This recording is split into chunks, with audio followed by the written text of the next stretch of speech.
আসসালামু আলাইকুম রহমতুল্লাহি ওবরাকাতু। সমস্ত প্রশংসা আল্লাহ সুবহানাহু ওয়া তাআলার এবং অগণিত দুরূদ রাসূল সাল্লাল্লাহু আলাইহি ওয়াসাল্লামের উপর। আমরা ধারাবাহিক সিরাত পাঠ করছিলাম। ইনশাআল্লাহুল আজিজ আজকেও পাঠ করব। আজকের যে সাবটাইটেল বা সাবটপিক সেটা হচ্ছে কুবা মসজিদ ও মদিনার প্রথম জুমা। রাসূলুল্লাহ সাল্লাল্লাহু আলাইহি ওয়াসাল্লাম কুবায় 4 দিন অবস্থান করেন এবং এখানে একটি মসজিদের ভিত্তি রাখেন। জুমার দিন তিনি সেখান থেকে সামনে অগ্রসর হয়ে বনি সালেম ইবনে আউফের মহল্লায় গিয়ে উপস্থিত হন। সালাতের সময় হলে তিনি এখানেই মহল্লার মসজিদে জুমা আদায় করেন। এটাই ছিল জুমার প্রথম সালাত তিনি মদিনায় আদায় করেন। তো আমরা দেখলাম যে মদিনায় তিনি প্রথম যে জুমার সালাত আদায় করেন। ওইখানে যে কুবা মসজিদ ছিল, ঠিক আছে, ওইখানে একটু সামনে গিয়ে যে কুবা মসজিদ ছিল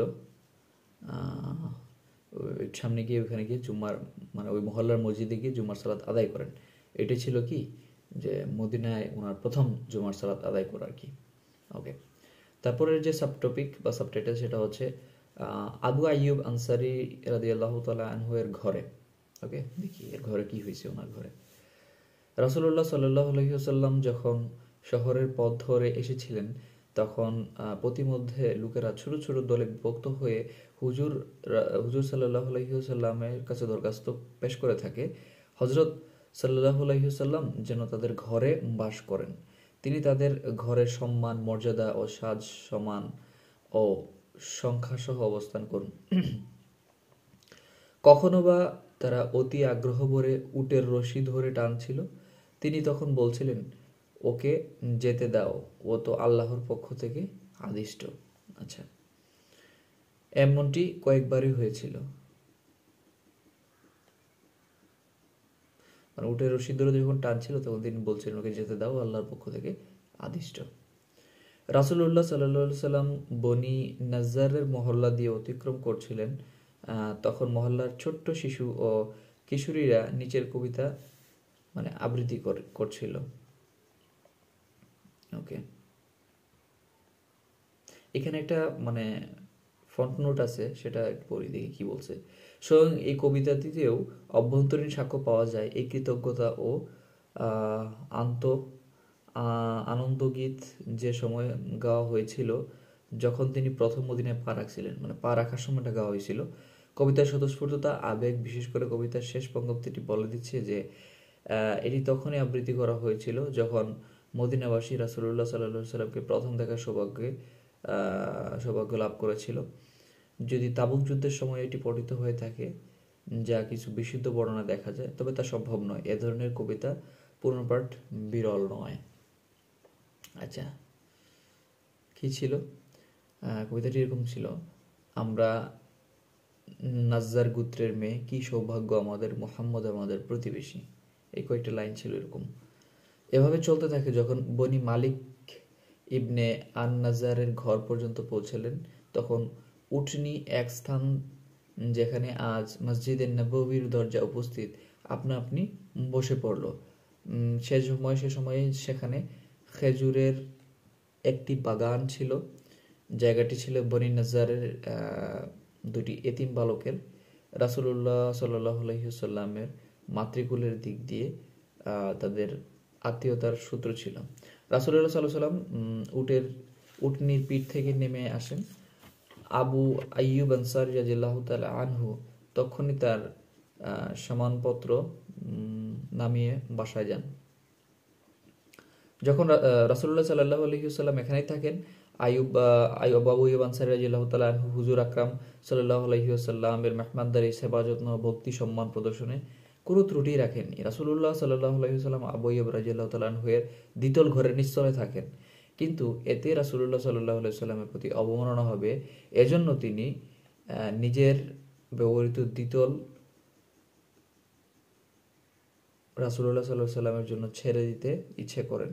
তিনি নিচে নেমে রাসূলুল্লাহ সাল্লাল্লাহু আলাইহি ওয়াসাল্লামের খেদমতের ব্যাপারে আর্জি পেশ করেন এবং উপরতলায় যেতে অনুরোধ করেন। জবাবে রাসূলুল্লাহ সাল্লাল্লাহু আলাইহি ওয়াসাল্লাম বলেন, আবু আইয়ুব, আমি আমার এই সাক্ষাৎ প্রাপ্তিদের পক্ষ নিচের তলায় থাকাটাই অধিকতর সুবিধাজনক মনে করি। কারণ হচ্ছে মানুষ আসতেছিল ওনার সাথে দেখা করার জন্য।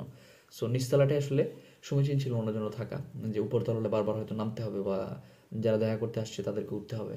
সো ওইটার একটা হ্যাসেল ছিল, এই জন্য নিচতলায় থাকাটা কি ওনার জন্য নিরাপদ ছিল, মানে ভালো ছিল আর কি।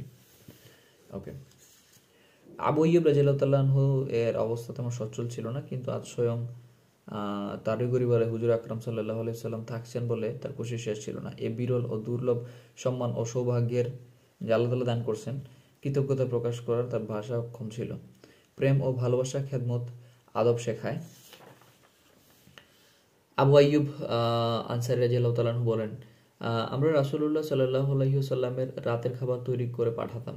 খাবার শেষে ভোজ্য উচ্ছিষ্ট কিছু ফিরে আসলে আমি আমার স্ত্রী উম্মু আইয়ুব রাসূল যেখানটায় মুখ লাগিয়ে খেয়েছেন সেখান থেকে আমরা খেয়ে নিতাম এবং বরকত হাসিল করতাম। সুবহানাল্লাহ। দেখেন মানে ভালোবাসার যে আসলে কেমন হতে পারে, যে রাসূলুল্লাহ সাল্লাল্লাহু আলাইহি সাল্লামকে সাহাবীরা কিভাবে ভালোবাসতেন। হ্যাঁ, আমাদের তো আর কি ভালোবাসা, তারা কিভাবে ভালোবাসতেন দেখেন। আর তখনকার সময় আপনি চিন্তা করেন যে দ্বিতল বাড়ি ছিল, হ্যাঁ, উনি দ্বিতল বাড়ির মানে দ্বিতীয় তলায় উনি থাকতেন, কিন্তু এটা ছেড়ে দিতে চাচ্ছিলেন কেন? উনি চিন্তা করছিলেন আমরা উপরে থাকি, আমাদের নিচে রাসূল সাল্লাল্লাহু আলাইহি সাল্লাম থাকে, এটা তো বেয়াদবি হয়ে যায়। সো এই সূক্ষ্ম বিষয়টা তো আমরা হয়তো আমাদের ভাবনাতেও আসবে না, ঠিক আছে। এটা কিন্তু ওনাদের যে অতিরিক্ত ভালোবাসার কারণেই এই জিনিসটা আসে।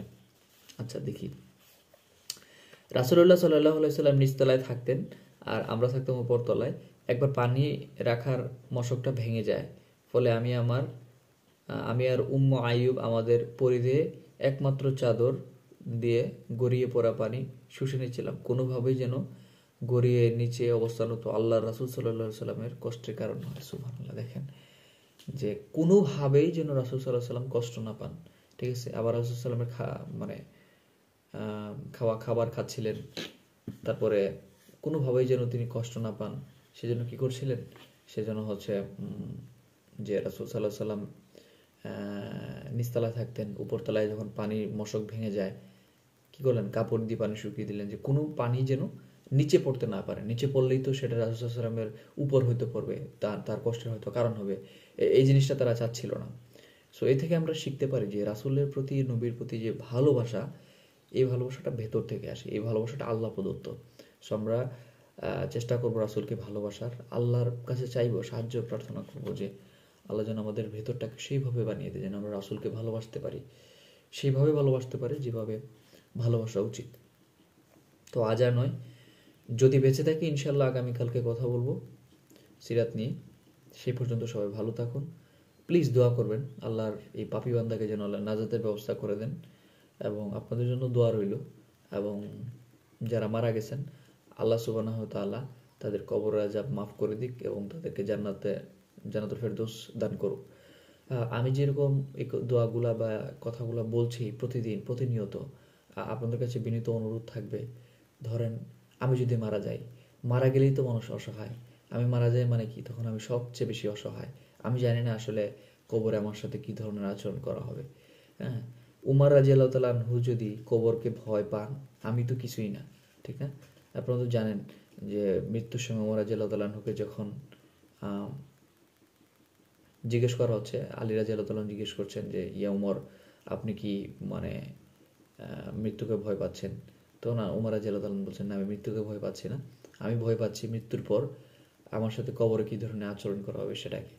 সো উমরের মতো মানুষ যদি মৃত্যুকে মানে ভয় না পেয়ে কবরকে ভয় পায়, ঠিক আছে, আল্লাহর সাহায্যের প্রার্থনা করে, আল্লাহর সাহায্য ছাড়া মনে করে যে উনি ধ্বংস হয়ে যাবেন, সো এই জায়গায় তো আমাদের কোনো অস্তিত্বই নাই।